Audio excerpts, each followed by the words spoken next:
नमस्कार, मैं हूं आपके साथ अर्जुन खजूरिया और आपका स्वागत है एसडीवी न्यूज पर। राहुल गांधी की भारत जोड़ो यात्रा अब एकदम अपने अंतिम पड़ाव पर पहुंच चुकी है जम्मू कश्मीर में।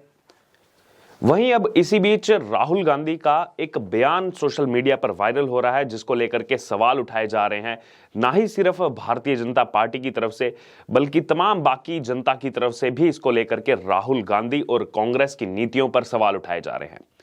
फिल्म निर्माता विवेक रंजन अग्निहोत्री ने इस वीडियो को अपने ट्विटर अकाउंट पर शेयर किया है और उस दौरान उन्होंने उस कैप्शन में लिखा है कि राहुल गांधी के अनुसार जो कोई भी भारत के अन्य किसी हिस्से से जम्मू कश्मीर में आता है वह एक आउटसाइडर है, यानी कि बाहरी व्यक्ति है। फिर आगे वो लिखते हैं कि आउटसाइडर यानी कि बाहर के लोग ठीक वही हैं जो हम सब लोग हैं। वह किसकी भाषा बोल रहे हैं, राहुल गांधी किसकी भाषा बोल रहे हैं? आइए आपको बताते हैं कि उस वीडियो में दरअसल क्या कहा गया है राहुल गांधी की तरफ से। राहुल गांधी एक सभा को संबोधित कर रहे थे जम्मू कश्मीर में, जिस दौरान वो वहां की जनता को संबोधित करते हुए कहते हैं कि पहले जम्मू के लोग व्यापार करते थे, जम्मू कश्मीर को जम्मू कश्मीर के लोग चलाते थे, आज बाहर के लोग जम्मू और कश्मीर को चला रहे हैं और हमारा जो हक है, हमारी जो आवाज है उसको एडमिनिस्ट्रेशन सुनता नहीं है। सारा का सारा ट्रेड बाहर के लोग कर रहे हैं, जम्मू कश्मीर के लोग देखते रह गए। उसके आगे उन्होंने बेरोजगारी की भी बात की। अब जो ये कहा गया राहुल गांधी की तरफ से बाहरी लोग, कौन है ये बाहरी लोग? क्या भारत के अन्य राज्यों या फिर अन्य केंद्र शासित प्रदेशों के लोगों को राहुल गांधी बाहरी लोग मानते हैं? तो यहां पर सवाल राहुल गांधी से भी उठता है कि जम्मू कश्मीर में तो आप भी पैदा नहीं हुए, वायनाड के आप सांसद हैं, फिर आप जम्मू कश्मीर में जाकर के डिवाइड एंड रूल वाली पॉलिसी क्यों खेल रहे हैं यहां पर? क्योंकि अगर बात की जाए तो इस भारत जोड़ो यात्रा में पहले भी कई बार ऐसा हो चुका है। जब राहुल गांधी किसी स्टेट में होते हैं तो दूसरी स्टेट की बुराई करते हैं, दूसरी स्टेट के लोगों की बुराई करते हैं।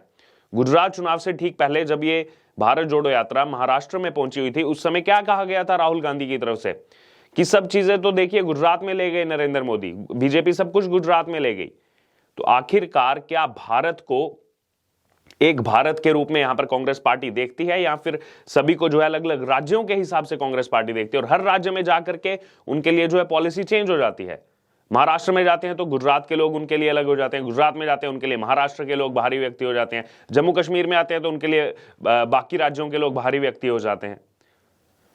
तो यहां पर राहुल गांधी की इस वीडियो पर लगातार सवाल उठ रहे हैं। अगर बात की जाए तो अनामिका जैन अंबर जो कि कवयित्री हैं, उनकी तरफ से भी इस वीडियो को पोस्ट किया गया है और लिखा गया है कि बाहर के कौन लोग जम्मू कश्मीर चला रहे हैं। फिर आगे वो सवाल उठाती हैं क्या भारतीय? फिर आगे लिखते हैं यदि भारत की जनता और भारत सरकार बाहर के लोग हैं तो फिर आप कौन हैं? अब ये राहुल गांधी से सवाल पूछा जा रहा है क्योंकि इस तरह की लगातार वो भाषा का उपयोग करते हैं, इस तरह के स्टेटमेंट्स जो है अपनी चुनावी जनसभा हो या फिर जब भी आम जनता को संबोधित करते हैं, कुछ ना कुछ उसमें ऐसा कहते हैं जिससे सवाल खड़े होते हैं कांग्रेस पार्टी के मानचित्र पर। वहीं इसी वीडियो को लेकर के अब जम्मू कश्मीर की भारतीय जनता पार्टी की तरफ से भी प्रतिक्रिया सामने आ चुकी है। बीजेपी के जम्मू कश्मीर के सीनियर लीडर कविंदर गुप्ता, जो कि उप मुख्यमंत्री भी रहे हैं, स्पीकर रहे जम्मू कश्मीर विधानसभा के, उन्होंने इस मुद्दे पर राहुल गांधी को घेरते हुए अपने ट्विटर पर लिखा है कि ये भारत जोड़ेगा। राहुल गांधी कश्मीर की जनता को बता रहे हैं कि अब जम्मू कश्मीर को जो है भारत सरकार के लोग यानी कि बाहर के लोग चला रहे हैं। ये भारत जोड़ रहा है या तोड़ रहा है? ये स्वयं भारतीय नहीं है क्या? सवाल उठाते हुए आगे हैशटैग लिखते हैं भारत तोड़ो यात्रा।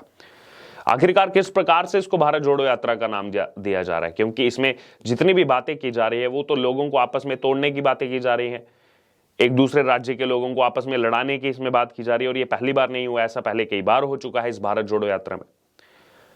वहीं यहां पर अब एक वीडियो भी वायरल हो रहा है जिसमें वो बेरोजगारी का सवाल उठा रहे हैं। जम्मू कश्मीर में जाकर के कह रहे हैं कि जम्मू कश्मीर सबसे ज्यादा बेरोजगार है, यहां पर सबसे ज्यादा अनएम्प्लॉयमेंट है, जबकि वो जिस जिस राज्य में जाते हैं वहां यही बोलते हैं।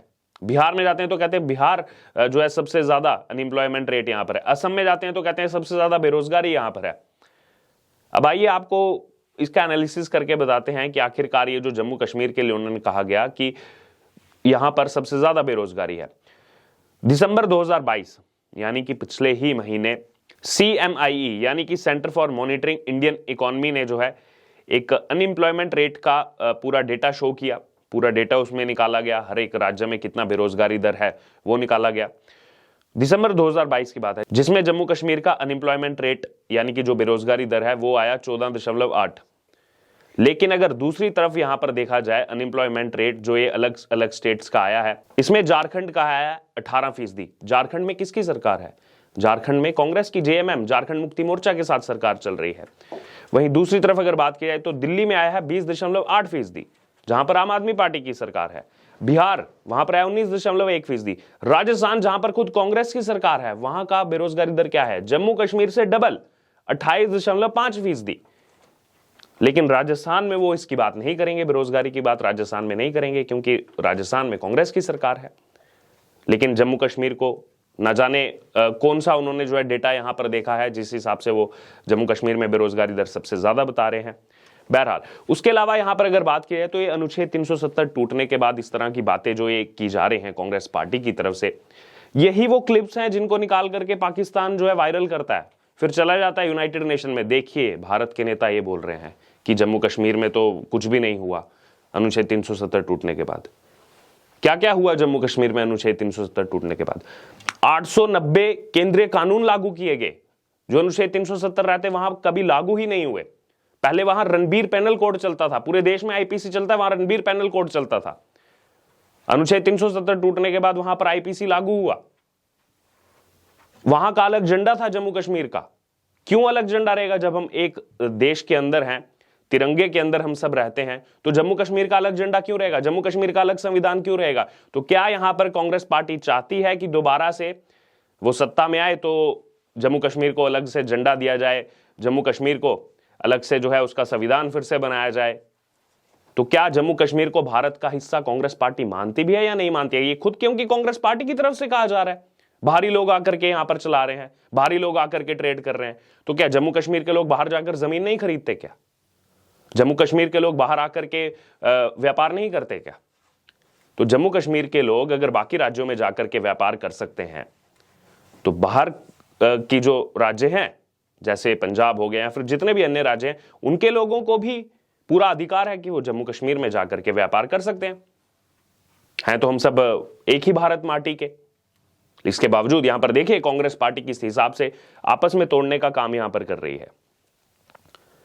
क्योंकि कुछ दिनों पहले जो डेटा सामने आया था उसके मुताबिक अनुच्छेद 370 टूटने के बाद 34 बाहरी स्टेट के जो लोग हैं, बाहर के रहने वाले जो लोग हैं, उन्होंने जम्मू कश्मीर में संपत्ति खरीदी थी, वहां पर व्यापार के लिए संपत्ति खरीदी थी। लेकिन यहां पर कांग्रेस पार्टी लगातार अगर जो है उनको आउटसाइडर बता रही है। खुद भी तो राहुल गांधी वायनाड से गए हैं, वहां पर वायनाड के सांसद हैं, ना तो कांग्रेस पार्टी के इस समय राष्ट्रीय अध्यक्ष हैं। लेकिन कहीं ना कहीं आपस में तोड़ने की रणनीति यहां पर कांग्रेस पार्टी की ओर से चल रही है। और यहां पर क्या कांग्रेस पार्टी को यह पसंद नहीं आया जो पिछले 7 दशकों से वहां पर शरणार्थी जो आए हुए थे, उनको वोटिंग अधिकार ही नहीं मिला था अनुच्छेद 370 रहते। हाल ही में उनको वोटिंग अधिकार मिला है। जो शरणार्थी आए वाल्मीकि समुदाय से हो या फिर गोरखा समुदाय से हो, उनको जम्मू कश्मीर में कभी भी अपना जो है मताधिकार का उपयोग करने का फैसला ही नहीं दिया गया था। अब उनको फैसला मिला कि जहां पर रह रहे हैं पिछले 7 दशकों से, आखिरकार वो अपने मताधिकार का उपयोग तो कर सकते हैं जम्मू कश्मीर में। लेकिन वो यहां पर कांग्रेस पार्टी को नहीं दिखाई देगा। बहरहाल, अब इसको लेकर आपका क्या कहना है, आपकी क्या राय है? जो राहुल गांधी का भी ये स्टेटमेंट सामने आया है, लगातार विवादों के घेरे में रहते हैं राहुल गांधी। अब जम्मू कश्मीर में जनसभा को संबोधित करते हुए कह रहे हैं कि बाहर से जो यानी कि अन्य राज्यों से जो लोग आते हैं वो बाहरी लोग हैं, वो आउटसाइडर्स हैं। तो यहां पर राहुल गांधी पर भी कई सारे सवाल अब आम जनता की तरफ से उठाए जा रहे हैं। अब इसको लेकर आपकी जो भी राय है आप हमारे साथ कमेंट बॉक्स में शेयर कर सकते हैं और इससे तमाम अपडेट के लिए बने रहिए हमारे साथ। धन्यवाद।